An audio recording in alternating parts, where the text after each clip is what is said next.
Hello friend, સ્વાગત છે તમારું મમાજ રસોઈમાં। આજે હું તમારી સાથે શેર કરીશ મકર સંક્રાંતિ સ્પેશિયલ એવી સિંગદાણામાંથી બનતી સિક્કી। એકદમ ક્રિસ્પી અને મજેદાર એવી આપણે સિક્કી બનાવશું।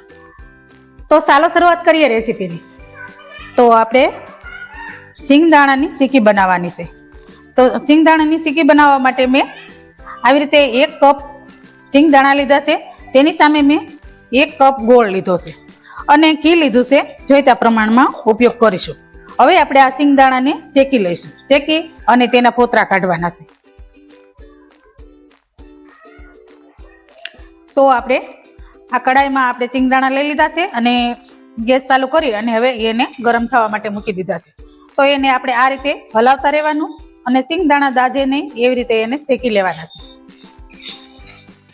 તો જો આપણા સિંગદાણા શેકાઈ ગયા છે, આપણે તેને દાજ નથી પડવા દેવાની, ધીમે ગેસે એને શેકવાના છે અને સતત ચલાવતું રહેવાનું છે। એટલે આ રીતે મેં શેકી લીધા છે। આપણા સિંગદાણા શેકાઈ ગયા છે, હવે તેને આપણે ઠંડા થવા દેવાના છે થોડી વાર માટે। ત્યાર પછી તેની ફોતરી કાઢી લઈશું। તો આ રીતે આપણી સિંગ શેકાઈ ગઈ છે અને ઠંડી પણ થઈ ગઈ છે। હવે તેને આ રીતે આપણે સોળી નાખી અને તેના બિયા કાઢી લેવાના, ફોતરા કાઢી લેવાના છે। આ રીતે અથવા તો તમે નેપકિનમાં કે ટુવાલમાં નાખીને પણ ઘસી નાખો છો। તો આ રીતે આપણે બધા બિયાને ફોતરા ઉસેડી અને આ રીતના સાફ કરવાના છે, જેથી કરીને આપણું કિચન ગંદુ ન થાય અને ફોતરા આસાનીથી નીકળી જાય। બસ આવી રીતે જો આપણે ઝાટકશું ને તો આખા ઘરમાં ફોતરા થઈ જશે। તો તમે જોવો છો આ રીતે આપણે સિંગદાણાના ફોતરા કાઢી અને ફાડા કરી લીધા છે। અને જો તમારે અધકચરા ખાંડવો હોય તો ખાંડી શકાય છે, પણ આપણે તો ઝીણી સિંગ લીધી છે એટલે એને કોઈ અધકચરા કરવાની જરૂર નથી। હવે મેં એક પેન લઈ લીધી છે અને આપણે હવે ગેસ ચાલુ કરી દઈશું।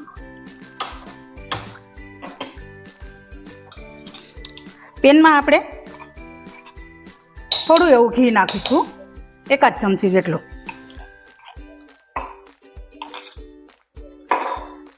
ત્યાર પછી ઘી ગરમ થાય એટલે એમાં ગોળ નાખી દઈશું। તો આ રીતનો મેં 1 વાટકો ભરીને ગોળ લીધો છે, તે પણ હવે આમાં ઉમેરી દઈશું।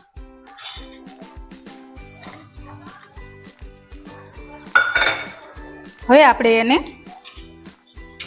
પાયો આવે ત્યાં સુધી ચલાવતા રહેવાનું છે।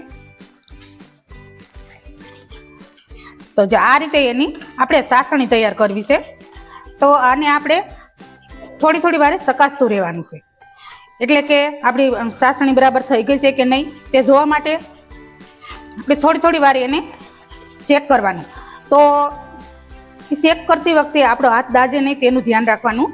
એટલા માટે મેં એક આ રીતનો વાટકામાં પાણી લઈ લીધું છે અને વાટકામાં નાખી અને ચેક કરવાનું છે। તો તમે જોવો છો આપણી સાસણીનો કલર ચેન્જ થઈ ગયો છે અને હવે આપણે આમાં નાખીને જોઈ લઈએ।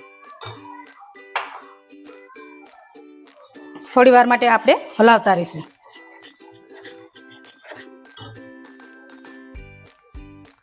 તો હવે આપણી સાસણી આવી ગઈ છે।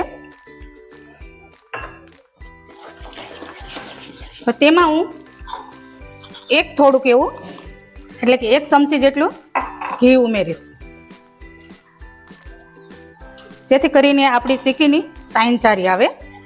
અને ત્યાર પછી હું 1 સ્પિંચ જેટલું એટલે કે ચપટી જેટલી ખાવાનો સોડા ઉમેરીશ।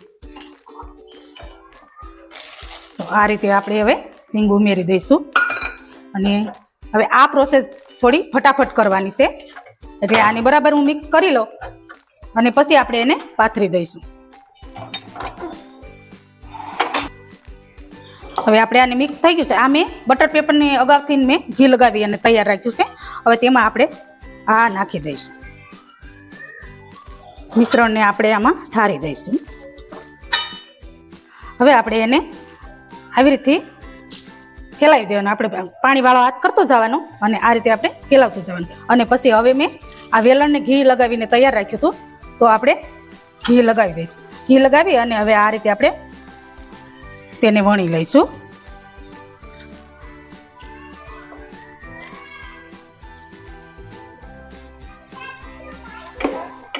તો આ રીતે આપણે આપણી સિક્કી પાથરી અને મેં વણી લીધી છે. હવે ગરમ છે ત્યાં જ આપણે તેના ચકતા પાડી લઈશું. ઠંડી થયા પછી તેમાં ચકતા પડશે નહીં, એટલે મેં આ પીઝા કટરથી ચકતા પાડી લઈશું. આપણે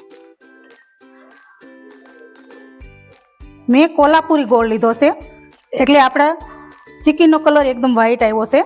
અને જો તમે દેશી ગોળ લીધો હોય તો સિક્કી આપણી જાતી બને છે.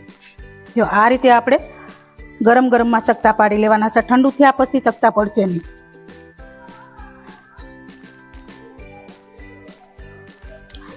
તો આ રીતે આપણે ચકતા પણ પાડી લીધા છે. હવે આપણે એને થોડી વાર ઠંડુ થવા દઈશું, ત્યાર પછી તેને સર્વ કરીશું. તમારે આની ઉપર પિસ્તા કે કાંઈ પણ ગાર્નિશ કરવું હોય તો કરી શકો છો.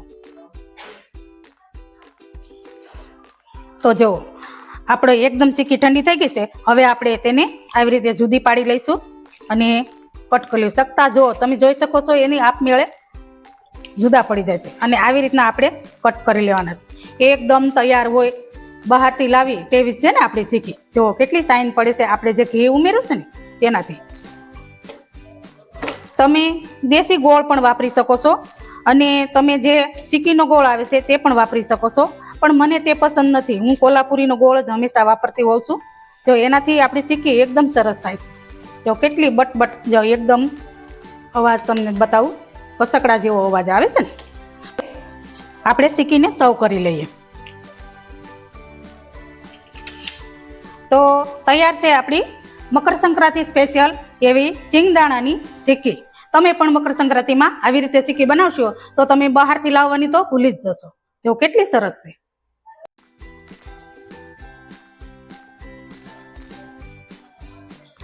તો તૈયાર છે આપણી સિંગદાણામાંથી બનતી સિક્કી.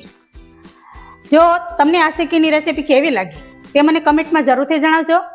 અને રેસીપી સારી લાગી હોય તો વિડીયોને લાઈક કરજો, ફ્રેન્ડ ફેમિલીમાં શેર કરજો. અને મિત્રો, જેટલો સમય વિડીયો બનાવવામાં લાગે છે એટલો સમય તમને સબસ્ક્રાઈબ કરવામાં નથી લાગતો.